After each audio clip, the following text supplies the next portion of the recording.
Par exemple, on a des effets classiques là, donc antioxydants, anti-inflammatoires, antimicrobiens, mais on a certains effets un peu plus spécifiques au shilajit, comme par exemple l'effet antihistaminique.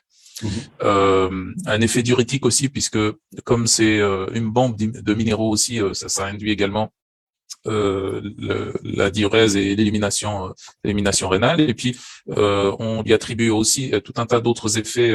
Par exemple, sur l'anti-âge également, on trouve certaines études qui désignent certaines voies métaboliques que l'acide humique et l'acide fulvique permettent d'inhiber ou de stimuler dans un effet anti-âge. Et puis également, on a aussi un effet dont on avait parlé un petit peu, mais pas très très détaillé, l'effet chélateur en fait du shilajit. Et donc le shilajit a un effet chélateur extrêmement puissant.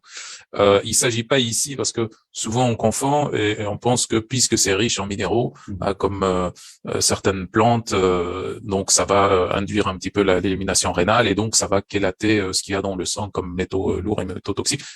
Ça c'est un effet qui n'est pas réellement un effet chélateur, donc c'est un effet qui va appuyer le réel effet chélateur du shilajit, qui passe notamment et surtout par l'acide fulvique et accessoirement par l'acide humique, où là ces deux composés vont pénétrer au niveau de la cellule et vont créer des liaisons faibles entre des métaux toxiques, des métaux lourds y compris, donc ou alors de l'aluminium ou d'autres métaux toxiques, et faire sortir donc ces métaux de la cellule.